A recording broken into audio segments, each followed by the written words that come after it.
All right, y'all. Welcome back to another episode of No Pump Fakes. We here. All right. We got a guest on today.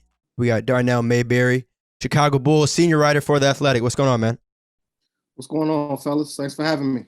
No doubt. So obviously, needless to say, this is going to be a Chicago Bulls themed episode. Obviously, you guys have been playing, pretty well and things like that. So I personally, Ahmad, want to start off the show talking about Lonzo.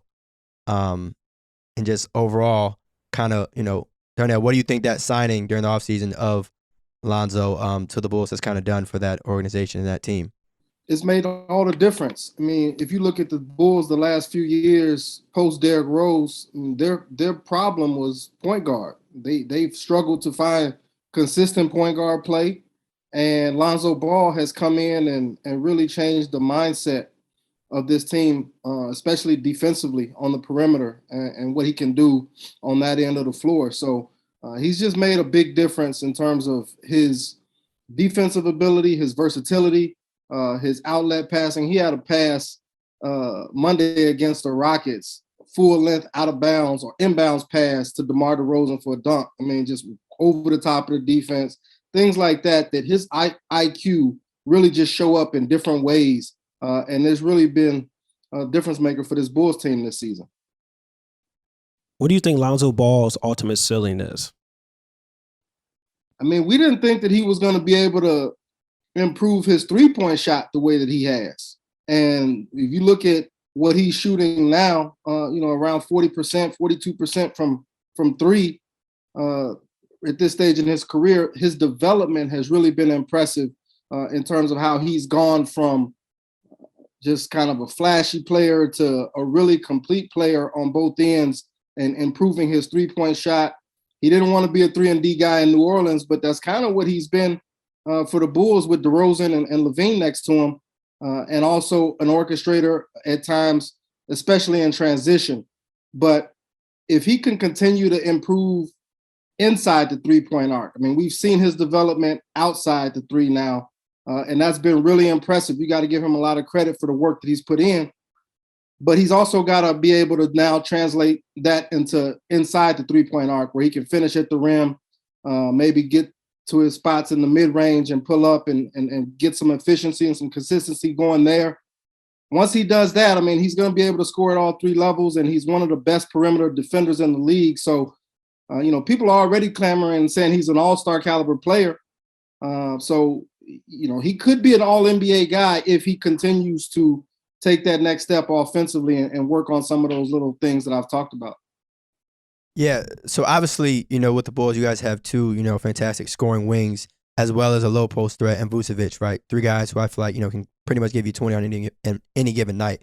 But to have a guy like Lonzo who can facilitate and put the ball where it needs to be put, what does that also mean for the team to know that they have a guy who's willing and unselfish enough to do that for those other guys? Yeah, they've had guys who have been willing. They just haven't been all that capable.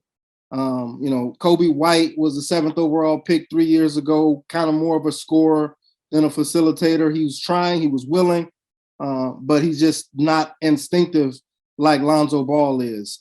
Thomas Satoransky, they tried out the last couple years, and again, just not as capable as Lonzo Ball, as consistently as Lonzo Ball has been. So it's been a struggle for the Bulls, and now that they've had some consistency, not just with Lonzo, but Alex Caruso can come in and also give you some really good minutes, some heady minutes with a high IQ. So you saw guys like Larry Markkinen in the past struggle because they haven't had consistent point guard play, a guy who can set up the offense, get them the ball in the right spots and get them high quality shots. But Lonzo Ball's doing that. And also give credit to Zach LaVine and DeMar DeRozan.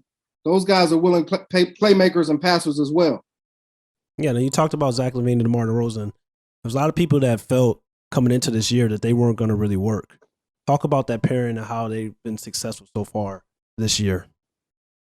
I mean, it's almost like when one has it going, the other one just kind of takes a step back and lets him do his thing.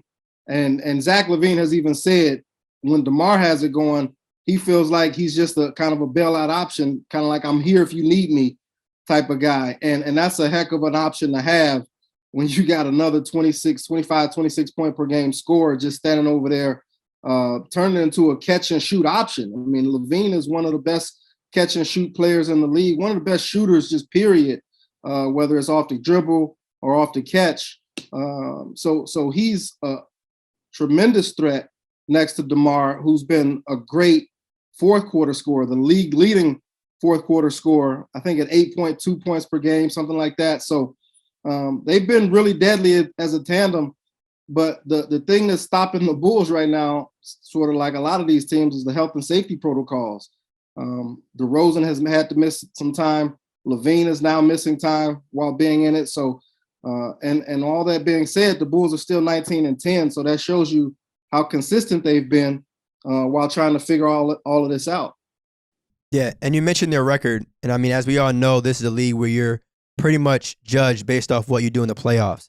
So even with the success that they have right now during the regular season, how do you think this can kind of carry over later on in the postseason?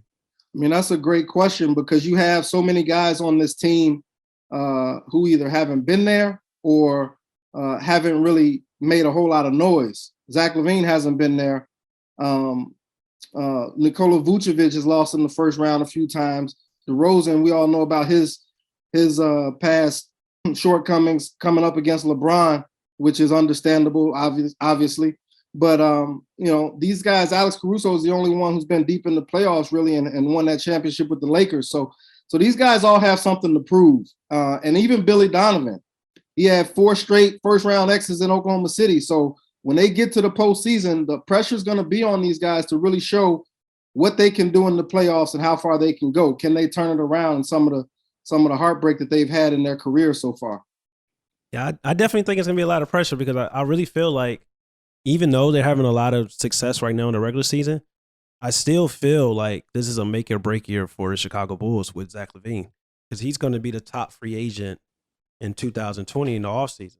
So just talk about that because if they go into the playoffs and they lose in the first round, how comfortable would Zach really be saying, like, I'm going to go and sign a long-term contract with the Chicago Bulls or I can possibly, weigh my options? Yeah, I made this mistake 5 years ago when I was in OKC when I thought Kevin Durant, where was he going to go? Like, he had the best chance of winning. He had, a Thunder team that he was building with. I sort of look at Zach LaVine the same way now because the front office has done a great job of going out and getting him some capable talent to surround him with. Vucevic, DeRozan, Ball, Caruso, Patrick Williams, who is lost for most, if not all, of the season with a wrist injury that requires surgery. So he's got pieces around him, and he's still the man. DeMar DeRozan didn't come in here saying, it's my team now, I'm going to take over. Zach LaVine can still get a max contract from the Bulls. He can still be the leader of the face of the franchise and win games more than he ever has in his career. So when I look at that, I think, where would he go? Who could afford him, give him what he wants, in addition to what the Bulls could already give him? So, but I'm not going to be naive again and say that there's no way that he can get away because I've seen that on a much larger scale just 5 years ago. But I do think that, and I know that Zach has said all the right things. He wants to be a Chicago Bull. He's, like you guys mentioned, he's got a great working relationship so far with DeMar DeRozan. And he seems to enjoy playing for Billy Donovan and this front office, this management group. So I think he's going to stay, but you're right. There's going to be a lot of attention on him this summer. Right. Go ahead, Ahmad. Go ahead. Oh, no, the reason why I just brought that up because I look at for years, like I've always been a Zach LaVine fan. I knew how talented he was, but for years people would be like, he puts up empty stats. He's not that good. He's this, he's that. But I'll always point out to like the team situation aspect. It wasn't until really this year that the Bulls really kind of like bought all the way in on Zach LaVine. It took them years to do this. So that's my thing with Zach. Like, does Zach remember this? Like, does he remember people talking about like, oh, he just puts up empty stats and he can't do this and that? And a lot of that has something to do with, the Bulls not putting him in the right team situation. So I think this season, especially in the playoffs, is really, really important for the Chicago Bulls. And for Zach LaVine, you're right. I mean, he's got to go out. He's never been to the playoffs. So it's one thing to carry yourself that way. And that's one thing I do love about LaVine is that he sees himself in that light. He does carry himself like a superstar in this league. And even when he wasn't winning at the rate that they're winning now, he always kind of ignored the noise, the outside noise, and said he doesn't play for accolades and for praise from the outside. He knows what he's capable of, and his job is to be the best player that he possibly can be. And I've loved that attitude from him since he got to Chicago. Yeah, and could you talk about his overall development when you mentioned kind of how since he arrived in Chicago? I mean, Ahmad, you mentioned the empty stats, but how has he grown as a player? Yeah, we're seeing it defensively. He's turning into more of a two-way player, where he's always been a solid defender on the ball. It's off the ball where he has lapses. You see him sort of lose his man, kind of ball watch, those types of things. Just basic fundamental principles that get away from him for whatever reason over the course of games. He's starting to cut that down a lot more. He even started last season before the Olympic experience. A lot of people credit him for the Olympic experience in terms of kind of turning the corner defensively. But I saw it a lot of times last year where he bought in defensively. And then offensively, you're starting to see him make more plays. He did that at the start of his career where the Timberwolves had him running point guard a lot. But now you're kind of seeing him come full circle where he can make the right read and the right play, the right pass more consistently. He's not like great or elite at it, but he can be a valuable option and really a true threat as a facilitator as well. So those two things I would say are his biggest areas of development so far. Since we're talking about the playoffs going forward, who do you think has to be the Bulls' X factor on playoff time?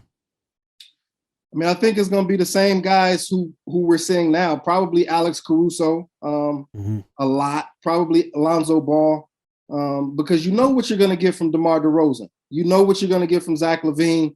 Vucevic has been hit or miss so far at the start of this season, but there's a lot of confidence that he's going to turn it around and continue to be the all-star caliber player that he's been.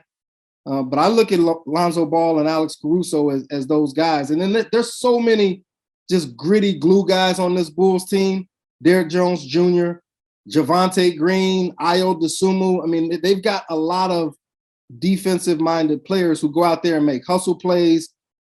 They don't care about their stats. They just want to go out there and do whatever it takes to help the team win. And if they get Patrick Williams back in time for the playoffs, he's obviously going to be rusty and have to regain his rhythm. But I think he's going to be a really key piece of this team going forward because of his versatility defensively. Yeah, he's solid. He's very solid defensively. I'm surprised you didn't mention Kobe White because I look at Kobe White, very talented, a guy that can do a lot of create off the dribble, score at will. I think he can be a key X factor coming off the bench, especially when you look at the playoffs because the roster gets shortened. You're only going to play probably like 7 to 8 guys. I look at the Bulls like bench. Yeah, they got some hustle guys, some glue guys, but they really lack that one guy other than Kobe White that can really put the ball in the basket coming off at the second unit. So I think he can be a good X factor probably going forward. No doubt. He's got to find some consistency. He's been kind of up and down. He's had a rough career. First year kind of finding his way like all rookies. Second year, he was thrust into the starting point guard role, but then, that kind of shifted back to Satoransky, who I mentioned earlier. And then now they bring in Alex Caruso, Lonzo Ball, DeMar DeRozan, and he's got to share the wealth. I mean, he doesn't just get to go out there and hunt for his shot like he was able to do in his first 2 seasons. And so the roles have changed, and now he's coming off the bench. He's trying to figure out how to play with these other guys, these new additions. And the ball's not in his hands like it was last year. He's kind of more of a off-the-ball player, catch and shoot. But I do agree with you, especially in the postseason, you're going to need someone to come off the bench and get some buckets. And Kobe White can do that. We've seen him get hot from 3 in several games throughout his career. Even this season when he hasn't been really up to form so far, he can come off the bench and get hot. And I think in the playoffs, you're really going to need a guy like that who can provide some scoring off the bench. And even in talking about the playoffs, right, I feel like a lot of people, when we talk about the Eastern Conference, they mainly just talk about Brooklyn and Milwaukee, right? You got 2 of the better guys in that conference in KD and Giannis. What do you think the Bulls would have to do to kind of insert themselves into that conversation? I think if they continue to play defense the way that they're playing, they'll be in good shape. They beat Brooklyn twice this year. Once there, once here in Chicago. Obviously, their team, every team is missing players on any given night, but they still had James Harden and Kevin Durant on that squad both times. And so when you've got two players in DeRozan and Levine who can match up with anyone in the league, I mean, that gives you a chance right there. So they're no longer walking into the matchups against some of the best of the best in the league and automatically being at a disadvantage because they don't have the best player or the best two players. And on most nights, they are now starting to compete with some of those teams in terms of having the best players on the floor because of the abilities of DeRozan, Levine, Vucevic, Ball.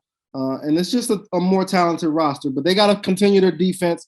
And then offensively, they've been rickety. They've got to figure out a way to get some consistency and some rhythm offensively to where everyone knows their role. And everyone's playing it to a T. If they can do that, then they can. Because these other teams that you mentioned, they've been together. Brooklyn has had some hiccups, and Kyrie Irving situation, obviously, but they had some games last season to play together. Milwaukee, obviously, being the defending champs, they're back together. The Bulls don't have that continuity. They're trying to figure it out on the fly, and they've done a great job of doing that so far. But they're going to have to figure it out even more to be able to compete with those level of teams. Yeah, I think depending on the playoff matchup, it's going to determine what happens with the Chicago Bulls. I think they should want to play a team that's like offensive driven, like the Nets, like the Atlanta Hawks, teams like that. My biggest fear with the Chicago Bulls is, like you said, their offense, as good as Zach LaVine and DeMar DeRozan is, it can get very stagnant at times, especially if you're doing you go, I go. DeMar, you hot? All right, go ahead. Zach LaVine, you hot? Go ahead. And that can get very dicey in the playoffs. And we saw that happen with the Los Angeles Clippers with Kawhi and Paul George. Like, that was their issue. So defensively, if they're playing a team in the playoffs, like let's say the Milwaukee Bucks, the Miami Heat, that's my biggest concern with the Chicago Bulls. Yeah, and I'll take it a step further with you with the offensive stagnation that you mentioned, going back to Billy Donovan. You mentioned Paul George and Kawhi Leonard. We saw that with Paul George and Russell Westbrook. Under Billy Donovan in OKC. So, again, when the postseason starts, are they going to have a system in place that they can depend on? And is Billy Donovan specifically going to be able to put them in a position offensively to where they're not just relying on your turn, my turn, and isolation offense and go dump it to DeMar, dump it to Levine to get a bucket? Like, they need some coherent offense that they can depend on when those defensive teams, like you mentioned, get after them in the playoffs. And it should be easy because they have the pieces. They have Lonzo Ball who can create for others, can play the one, true point guard at times, even though he's playing like a 3-and-D kind of with New Orleans. And then even with the Bulls, he's still kind of playing that 3-and-D kind of role. And also they got Nikola Vucevic, a guy that can work inside, outside. So it shouldn't be, that's what I'm saying. It shouldn't be that hard to figure out, but it's just kind of like sometimes when you have all these pieces, it's just like we got to find the right offense to fit everybody. So it's going to be interesting. And what they really want to do is hang their hat on defense so that it leads to offense. That's obviously going to get tougher in the playoffs, but it's made them a pretty successful regular season team so far. Can they carry that over into the postseason to where their consistent defense is going to be their best offense at times because they're going to be able to get out and run in transition? I do think that that'll be sustainable to a degree because of the pit bulls they got in Ball and Caruso and some of the other defensive guys I mentioned who just all night long come after you. They get deflections, they get steals, they get run out opportunities, but the game slows down, as we know in the playoffs. And so teams are going to be much more precise and efficient with what they're doing. And if the Bulls can do that, they're going to be in better shape, but then crunch time is going to be a whole different beast. So they're going to have to find ways to score efficiently when the game's on the line. Yeah. And if you had to pick one thing, right, that you might feel that the Bulls have over their competitors in the East, what would it be? right? Because obviously Brooklyn has firepower. You know, Milwaukee has the chemistry coming off of just winning a championship. But what would Chicago's one thing be that you feel like they can definitely lean on, or that they definitely have the edge in? I wouldn't give them the edge in too much of anything, but I do think that overall they are a complete. They are probably a more complete team than a lot of teams in the Eastern Conference, because there's not much that they can't do. They have some 3-point shooters. They need more. They have the talent that we talked about. They have a really good coach in Billy Donovan, so they've got the coaching. They can play defense. They can play in transition. They can play in the half court. So they can do a little bit of everything. It's just a matter of what are they going to be able to do at an elite level that you can't take away from them. And I think for now, that's DeRozan and Levine. Yeah. And then also Ball and Caruso's defense. You know that you're going to get offensive shot making from DeRozan and Levine, and defensive energy, effort, all night, all game from Ball and Caruso. Outside of that, this team can be hit or miss. So they need to find some consistency. I also think that like they have a close to a complete team that we probably see in the Eastern Conference. I think they can get a little bit more completer, and by doing it, they like Miles Turner. I look at Miles, a guy that can rim protect and space the floor at times. If they can go out and acquire him, maybe package Kobe White, who knows, whatever. I don't know, trade package or something. But a guy like him, and it's like you put him at the 4, you got Vucevic at the 5, you got DeMar at the 3, Zach at the 2, Lonzo at the 1. Now you got guys that, if they beat Lonzo Ball off the dribble, you got guys to protect the rim. Because I look at Nikola Vucevic, it's just like he's lacking at that. He's not going to really like block shots and protect the rim at a high level. You get a guy like that, then it really gets scary for other teams in the Eastern Conference, because now they got offense, they got rim protection, they got perimeter defense. It's just like, hey. Yeah, and that's one of the things that is a big issue for this team is their size, their lack of size. Mm-hmm. Losing Patrick Williams hurt, even though he's not a overly big power forward is what they're playing him at. They don't have a lot of size. They got Vucevic and Tony Bradley, and that's really it. So I do agree that they need more rebounding, more interior defense to protect the rim. But it's got to be the right size. And Miles Turner is a guy who could come in and shoot the 3 ball and also play inside as well. But, you want to be able to get a guy who can defend on cross matches and pick and roll situations. You don't want another big who's going to be exposed on the perimeter with the way the game is played today.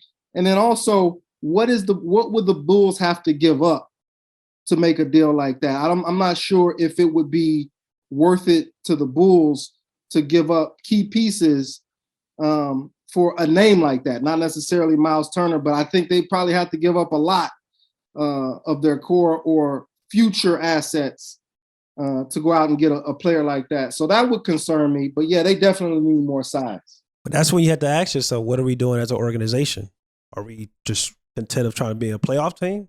Or are we trying to win a championship? That's me and Theus always talk about that situation. Like, yo, what are we doing as a team? Are we just like, we got DeMar. We got, we're trying to keep Zach LaVine. But like, okay, we're just trying to be a playoff team? Or are you really trying to go out and win a championship? Well, I mean, you could probably make the case now that they, in some ways, are a championship team. I'm not saying that they're my favorite, but I mean, if you start the season off 19-10, especially in a COVID year where, like some of your top guys have missed time and you're still, at that 19-10 level, one of the best teams in a conference.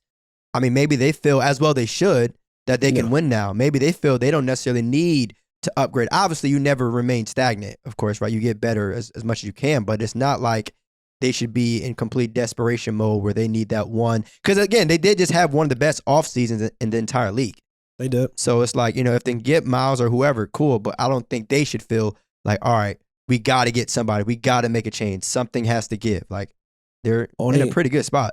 Only pushback I would say with that is just kind of like they can feel like they're a championship caliber team, which, like you said, they have every right to feel that way. But I can look at the Eastern Conference and I can pick probably 3, 4 teams that, even though they have their record right now in the regular season that I feel that probably can beat the Chicago Bulls easily. So that's my problem. That's what I'm saying. They probably need a guy that can rim protect, interior defense to really make you feel like, okay, this is a championship caliber team and not like a borderline, like, oh, we just really trying to get to the playoffs. Maybe if we get to the Eastern Conference Finals, who knows? But it's just kind of like, that's kind of how I feel.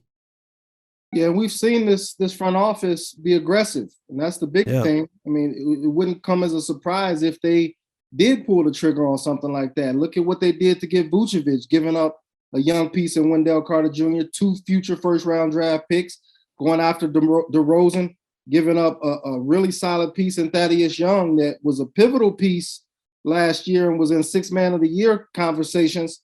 And they gave him up along with some more draft picks, so including another first. So they've been really aggressive in terms of rebuilding this roster. And so you can't be surprised if they do make a move like that. I always am leery about, selling the farm for a win now transactions, win now moves. But, if you feel like you got a window, I do see value in taking that shot. Yeah, I was about to say, because you mentioned too about previous moves in OKC.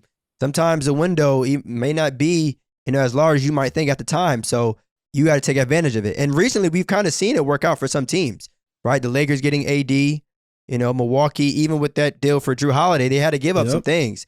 And in both situations at the time, you're like, man, should we give up all of this for one guy? And sure enough, it resulted in, 2 championships. So you really never know, but even short of a championship, look at Atlanta getting to the Eastern Conference Finals last year after the moves they made. Look at the Suns getting to the finals with Chris Paul making that big move. So you just never know. The league seems to be wide open this year. I would say Milwaukee and Brooklyn are the 2 teams to beat in the East. But in the West, I mean, you got Golden State, you got Phoenix, and then you got a bunch of other teams. Maybe Utah, if Denver gets healthy, perhaps. But it's kind of wide open right now, and the Bulls do have an opportunity. Yeah, they do have an opportunity. And also, I'm going to say it once again, I still feel like you just don't forget everything that you've been through in your career since you got to an organization, which is with the Chicago Bulls. I really feel this is the first year Chicago has actually really believed in Zach LaVine to put a real team around him and kind of made some moves and pieces and stuff like that. But it's just kind of like, it could be too late. This is a very, very important year. If this is a very important year because Zach LaVine is an unrestricted free agent. It's not like he's restricted. He's an unrestricted free agent. That means like maybe he may sign with the Chicago Bulls, or maybe he feels like, you know what?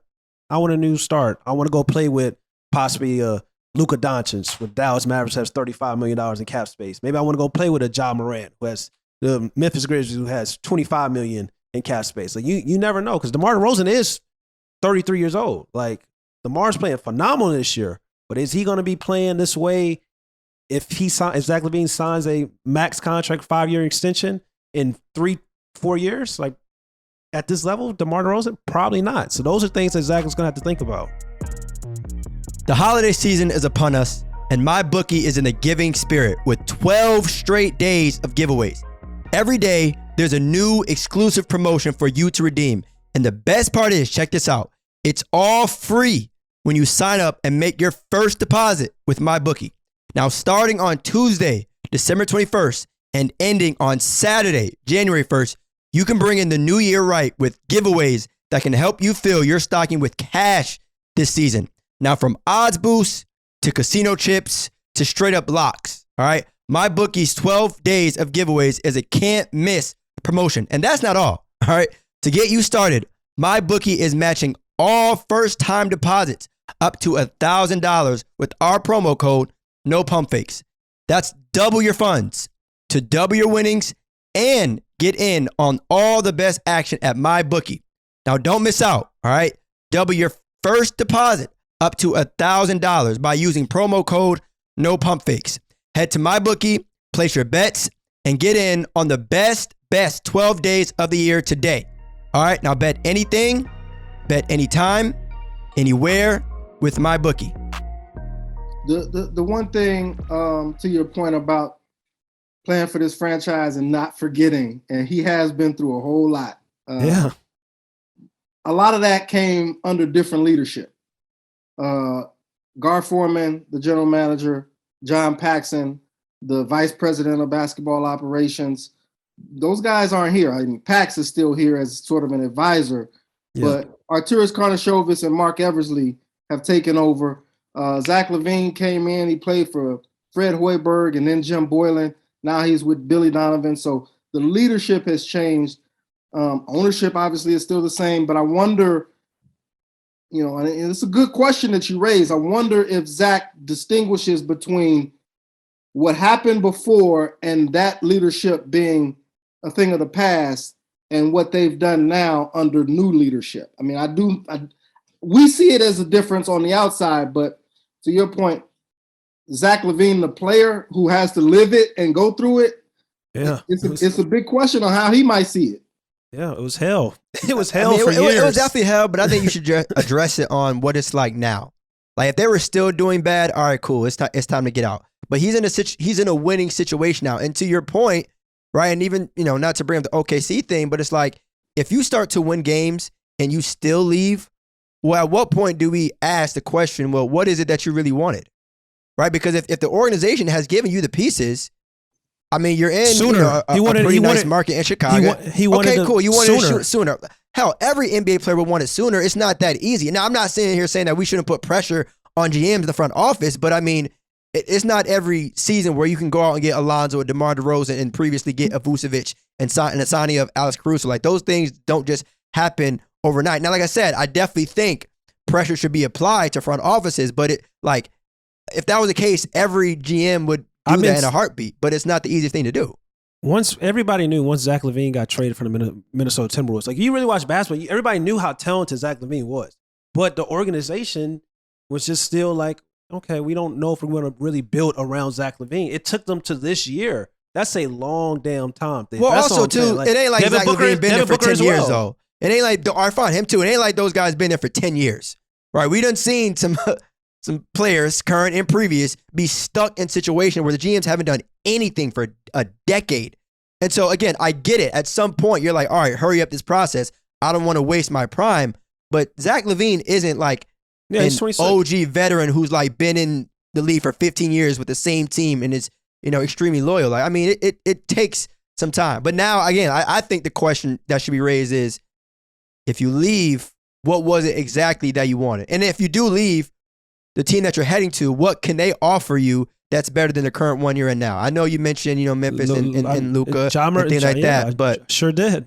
Or New York, the New York Knicks. They're gonna have $52 million in cap space. I'm just throwing marketability. Like it's a whole lot of things that matter. I want that brother to thrive. I want that brother to thrive.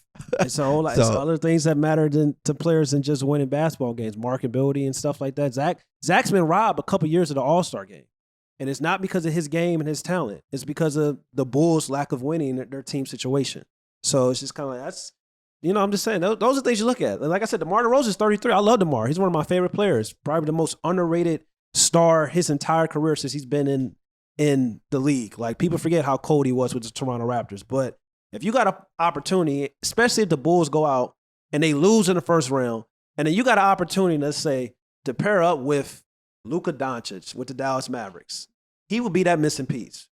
DeMar, Kristaps Porzingis, Luka Doncic, he would be that missing piece for the Dallas Mavericks. Or you got an opportunity to pair up with Ja Morant, with a defensive-minded Grizzlies teams, guys that grit and grind. It's just like, you can't tell me that those two spots right there aren't going to be like teams you don't look at, or at least consider if they show interest, especially if the Bulls don't do anything in the playoffs. That's all I'm saying. All right. How about let me flip it on you. How about Zach getting to the point where he's recruiting guys to Chicago? Yeah, he recruited Lonzo Ball. Lonzo Ball actually kind of talked about it. Like, Lonzo Ball was like, Zach was one of the big reasons why he wanted to come to play with Chicago Bulls. So that's definitely true as well. Especially if you, like you say, he feels like he's that guy. They're building a team around him. So that is definitely true. Yeah, that's the thing too. You can't, in my opinion, you can't claim to be that guy and then ask to leave. Like, LeBron, you can't claim to fill. All right, I'm not going to compare. We're not. I'm just saying, but guys do it. Guys do it. Okay. I'm just saying, but guys do it. That's LeBron James. That's not. That's not. What do you mean? It's LeBron James. We all know that's like the same case that we brought it with DeMar DeRozan in terms of his playoff success or lack thereof. during that time, it wasn't because he was playing bad. He just faced LeBron James. Like, that's not a normal player. The Raptors also built a legitimate contender around DeMar DeRozan. I can't say the same thing about Zach. This is the first year that I've seen Zach LaVine have a really good team around him, and he's thriving in that situation. That's all I'm saying. That matters to players. People would have may not pretend like it doesn't matter, but that matters to players. Public perception, like the shit they used to say about Devin Booker, the shit they used to say about Zach LaVine, like that matters to players because they have to live it at the end of the day. All right, so Donnell, let me ask you something, right? So obviously, Ahmad and I both kind of know how Zach LaVine, as well as players like the Devin Bookers of the world, the Bradley Bills of the world, we know that they're talented. Trae Young, we know that they're talented. But how do you think this season and the fact that the Bulls are winning now can play, in a positive role for Zach's, I guess, overall image in terms of where he ranks in shooting guards or where, he should be in All-Star games and things like that? How do you think that kind of helps him out? I mean, it started last year. He was an All-Star last year. He became an Olympian over the summer. So all of these things are building his resume and his credentials to where you have to look at him as a superstar in this league, or at least a budding, emerging superstar in this league. He's definitely a star. And once he gets to the playoffs, he's going to have to, like, we keep talking about what the team did to him or the franchise did or players that he doesn't have. Like, at some point, we got to look at the player too. Yeah. Zach hasn't been to the playoffs. So I'm hesitating to even call him a superstar because how can you be a superstar when you haven't been to the postseason? Look at that roster they had around him. Shit, you put a whole lot of players on there. Was it going to the playoffs with that roster? He's had some bad teams throughout his entire time in Chicago. I mean, before this season, his best teammate was Theus Young, which tells you a lot. Like, it tells you a lot. No disrespect to Theus Young. Again, he was in the Sixth Man of the Year conversation last year before he played so well, they had to put him in the first string. But when Theus Young is your best teammate and you got guys teaming up, KD and Harden, LeBron and AD, like, you got no chance of competing with that. So that to a point is not Zach LaVine's fault entirely, but he also has to prove it. And that's my point. Like, you have to get to a place where when you get into the postseason, it's on you to show what you can do. And I don't have any doubt that LaVine can, but we need to see it before we start saying, he's this, he's that, he's going to do this, he's going to do that. Like, go out there and show us that you deserve to be that, looked at on that stage, on that level, before we just give it to you. Yeah, exactly. It's somewhat similar to the Devin Booker and the Trae Young situation.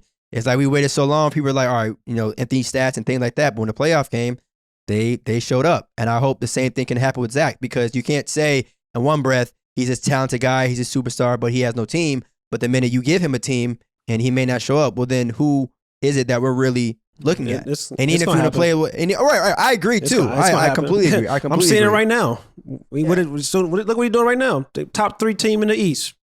First year he has some help. Like, it's amazing what a player can do when you give him some help. And it is amazing what can happen. And look, I'm glad that it finally happened. And again, Zach, to me, is still young, but I'm glad that it happened when it did. And sometimes I feel like players may have to struggle with a franchise a little bit in order to really appreciate the overall journey of it all. Like, very few players in league history have really came out the draft and just won immediately. Very few. And so to know, obviously, Zach wasn't drafted with the Bulls, but it's still. It's another team I didn't mention to you guys. It's going to have cap space. That's a proven championship organization. It's the Miami Heat, $25 million. He slide him right in there. All right, Ahmad. He just throwing out teams now. Exactly. He just throwing out teams now. I like LaVine in Chicago. I'm from St. Louis. You sure? I'm from St. Louis. I like him in Chicago. Are you sure? No, I went through hell defending Zach for years because I just look at his talent and it's just frustrating because they do things like, they'll say things like, is Devin Booker even a good basketball player? I heard the same shit about Zach LaVine, from the media, from on social media. It's just annoying when you really watch the game and you know how talented these players are and you know that you just want them to thrive. You just want them to be in a great team situation, but that organization may not believe in a player the same way that you do. So that's the only thing with that. But I like Zach with Chicago Bulls. I hope they be successful. I told you before the season started, I thought the Chicago Bulls were going to be the Phoenix Suns of the East this year. But don't you think that makes it worse if he leaves and goes to a team like the Miami Heat or another team that could possibly contend for a championship? Because he's already on a good team. Like realistically, what does that do though? Like if someone, and not saying Zach has, but if a player has been complaining about management or the team or the lack of roster moves, and then they give you one, and you decide to leave, then what ultimately you go to a more competent. You go to a more competent organization that you're going to probably have a longer chance of having more success. Not saying that the Bulls aren't incompetent, but like they had some years where they looked very incompetent. You know what though? The Bulls also, to defend them for a second, and this is the former regime.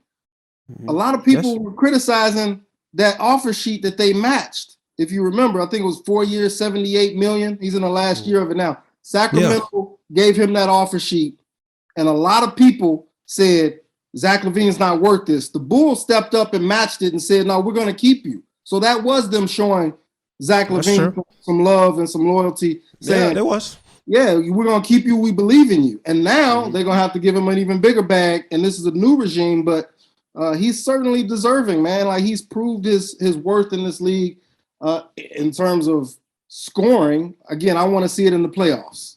Yep. Fortunately for them, he wants to be there. So that's good.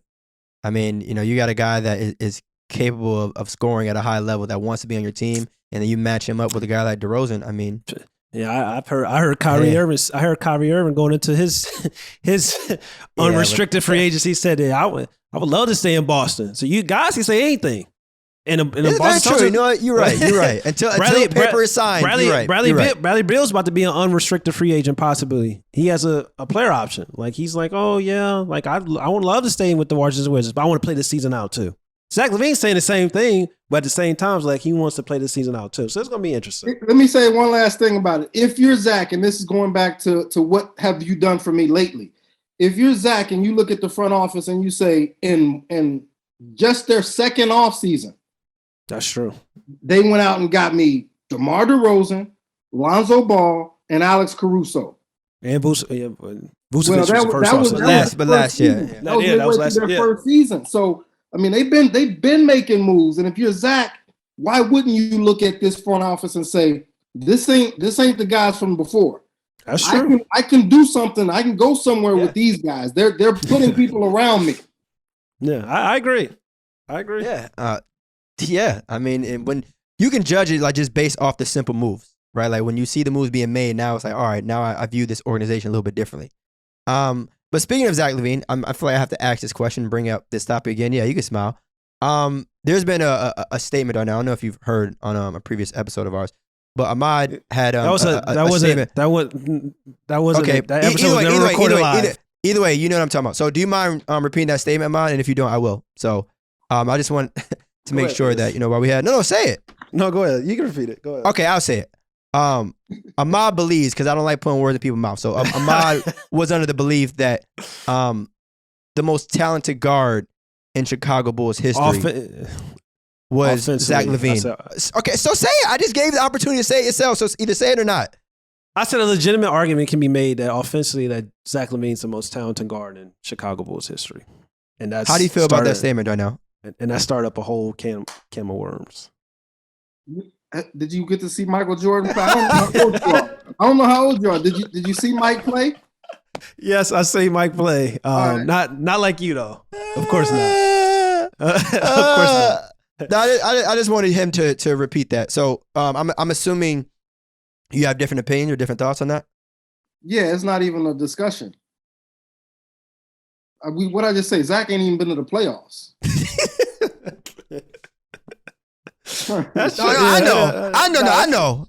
I didn't need the persuasion. I didn't need to be convinced, but I want to make sure. It's not. I didn't say. I see you can make a legitimate argument. I said from skill perspective, because if you look at athletically, Michael Jordan's super athletic. Zach LaVine's super athletic. I don't think it's like athletic wise. Like Michael was a freak, but Zach LaVine's a freak as well. And then I pointed to skill set wise as well. When we talk about the pureness and the shooting ability, I don't think that Michael Jordan was as a pure shooter like was a Zach different LaVine. day. It was I know it's different. But that's what I'm listen. saying. But you can make an argument if you break things down to a team, skill for skill set that people can feel like, yo, offensively, that Zach has different advantages and a better skill set at different areas than Michael Jordan at times. That's all I'm saying. Hey, you can word it however you want.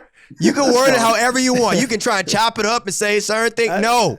And I love Zach. Like I said, I'm rooting for him. I'm one of those people who feels like, all right, he's not getting, or he wasn't getting enough respect that he truly deserved, even though he wasn't on the greatest of teams. But we are talking about Michael Jeffrey Jordan here.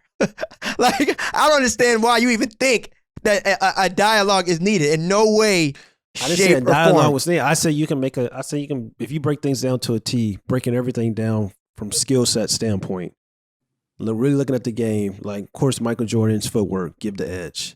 Defense gives the edge. Shooting for distance, pureness as a pure jump shooter, pure scorer. That's it. That's all LaVine has over Mike. Because he came 30 years after Mike. Athleticism. It's just like, I don't know. It's just like some things. That's all I'm saying. Okay. I guess we can agree to disagree. But one of the things too I want to talk about was Derrick Rose. I feel like we're gonna have a Chicago Bulls kind of themed episode and whatnot. I feel like it's only right that we talk about, the youngest MVP and all that. What do you think his MVP season kind of meant to the city? Like, what do you think that kind of meant? And honestly, too, the league, like the NBA as a whole. That's a little tough for me to answer because I wasn't here when he won MVP. I was still in Oklahoma City, but just knowing what he meant as a local product. I mean, and it's two different. Like, you got Bulls fans, and then you got people from Chicago, like certain parts of Chicago, maybe the South Side, the West Side. Like, for those people, it meant something extremely different than season ticket holders. Yeah. For a young man to be from here, to say, why can't I go out and win MVP and then do it? Come on, man. Like, when people are from Chicago, I'm not from Chicago, but people from Chicago, like, that is typical Chicago mentality. The dude said, why can't I do it? And then went out there and did it. So Derrick Rose is a legend, and he will always be a legend in Chicago for what he did, how he came up, what he did for the Bulls, and the career that he had, man. So much respect for Derrick. He's a Hall of Famer in my eyes, but I'll take it a step further. It wasn't just Chicago. It was the Midwest region, period. Because I'm from St. Louis, and we didn't have a basketball team. But growing up, like, you can go to my Facebook page right now. It says Ahmad Rose Smith, and that was because of Derrick Rose. You know what I'm saying? Like, that's how, as a kid, watching Derrick Rose play, watching him blossom with the Chicago Bulls, that's how important he was, not just to the city of Chicago, but to the entire Midwest region. To me, I think he's a future Hall of Famer. He's extremely talented. I love what he's doing right now. Kind of like revitalize his career in a way, and it's just kind of like he's special, man. I got so much respect for Derrick Rose. Yeah, the fact that he's still playing after all he's been through, you can't help but to have respect for him. He shouldn't even be playing right now, given what he's been through. Yeah. And I mean, one of the best teams like ever in league history in terms of the Big Three of Miami, he gave them fits like solo. And I know obviously, they had other pieces on that team, but when you think about from a straight up scoring threat and scoring perspective, it was Derrick that was, really giving them hell. And Keith Bogans was their starting two guard. I remember that. I remember the 2K days too. It's crazy. Like, he reinvented his game though. It's just crazy. Like, he went from this supremely athletic guard that can do everything, but then it's like now he's a crafty finisher. Like, he's a playmaking slasher. Like, he's a better jump shooter. Fearless in the fourth quarter. He still is. He's still fearless in the fourth quarter. Yeah, the fact that last year, I can point out, and me and Theus, we have this conversation all the time. The best basketball player on that New York Knicks team in that postseason against the Atlanta Hawks was Derrick Rose. The fact that I can say that just shows you how great of a talent Derrick Rose is. Yeah, and I hope, honestly, on the loss of keys, man, that he's able to at least retire with that franchise. I mean, obviously, he's kind of made, some stops with different teams, but I think what he did for that city and just the overall Bulls organization, man. It was something special to watch, especially at that age too. Like to do it that young. Like, I don't know. Realistically, the next time we'll kind of see something like that. Like even with all the young guys that we talk about now, like Derek was doing this with like peak Bron, like when like guys were still like in their prime and he still did it. So it's like, that's, I don't know. Maybe we'll see it sooner rather than later, but I highly doubt it. And so a guy like that is definitely, worthy of giving his flowers. So I just had to make sure I asked that. Since you guys put me on, before we get out of here, since you guys both put me on blast, I need to know, both of you guys, who are your top 5 most talented Bulls players of all time? Either one of you guys can go first. It's up to you. Ooh. Top 5 most talented Bulls of all time? Most talented. I'm not saying best or better player, like most talented. Like, okay. Of course, Jordan's going to be number 1, but you're not allowed to say of course. I mean, I want to hear, of course. Are you sure? I am sure. Zach LaVine on somebody. Yeah, I'm sure. I'm positive. Ain't no doubt about it. Yeah. All right. Yeah, you go first. I mean, I think we all agree who number 1 is, or 2 of us agree who number 1 is.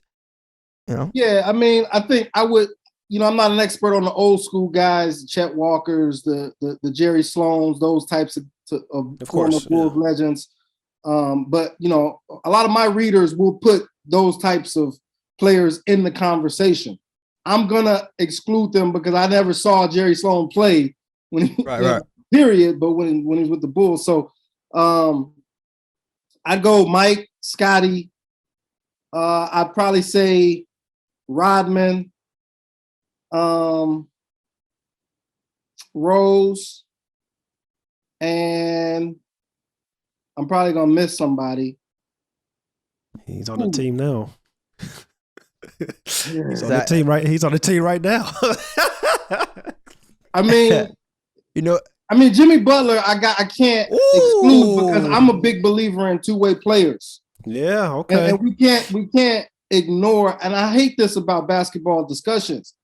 Yeah. We often, like, I saw a tweet from someone the other day talking about Steph Curry. He came off a screen. He was playing a 2-man game with Draymond Green, and he did a back cut for a layup. And then somebody was like, "How can you see this and think KD is better?" Because KD plays defense, like straight up. Like, no disrespect to Steph Curry, but all of these conversations seem to conveniently forget an entire end of the floor. How is that possible? So, without getting on a tangent too much, I'm gonna put Jimmy Butler in there because he did it on both ends. Okay, I'm not mad at it. That's a really good list. I can't. Yeah, I'm gonna go Mike. I'm gonna go Michael Jordan at number 1. I'm gonna go Derrick Rose at number 2. Scottie Pippen at 3. I'm gonna go Dennis at 4. I can't deny a Hall of Famer. At number 5, it definitely comes down to Zach and Jimmy for me too. I'm gonna go Zach at 5. All right, and then Jimmy obviously 6. But you know what another name is too, and I'm not saying he's top 5 or whatever, but another name, it was Joakim Noah. No, I thought you were about to say D Wade. No, come on, man, we're not giving out. No. Joakim Noah, like in all seriousness, in terms of like, because he finished like top 5 one year in MVP vote, and I'm not saying that's a good enough reason just for him to be in this list of guys. And obviously, we got guys on there who could score, 20, 30 and all that outside of Dennis. But Joakim Noah, during his like peak and prime with the Bulls, I mean, he was a huge piece, right? Yeah. He was a huge piece to a lot of those games. So I just want to at least show love and shout out to Joakim Noah. But I would go with those 5. But yeah, man, that's a pretty good list. I'm glad we both got, it's not bad. We got some scores on there. But yeah, man, as we wrap up, man, first things first, obviously thank you, for being on the show, of course. And 2, man, is there any final words you got for our No Pump Fakes audience, man? Anything you want to say? Nah, man, this was fun. I appreciate y'all having me. I'm glad the Bulls are getting better because this is my 5th season covering them now, and the past 4 were brutal. Right. And so, Ahmad, I feel your pain, man. Trust me. Yeah. I'm tired of y'all. Just imagine how Zach feel. In a city that's a basketball city that's supposed to be one of the great basketball cities in the country, it's just been garbage the last 4 or 5 seasons. So Yeah. it's good to see the Bulls finally starting to make some noise, and I hope that they continue and keep it up. For sure. Well, good, man. Definitely thank you. Darnell Thank Mayberry, you once again. Chicago Bulls senior writer for The Athletic. Appreciate Just like it, that, guys. y'all. We out. Peace. What's up, y'all? It's Theus McBee. Make sure you go follow No Pump Fakes on YouTube, Apple Podcasts, Spotify, and wherever you listen to your podcasts.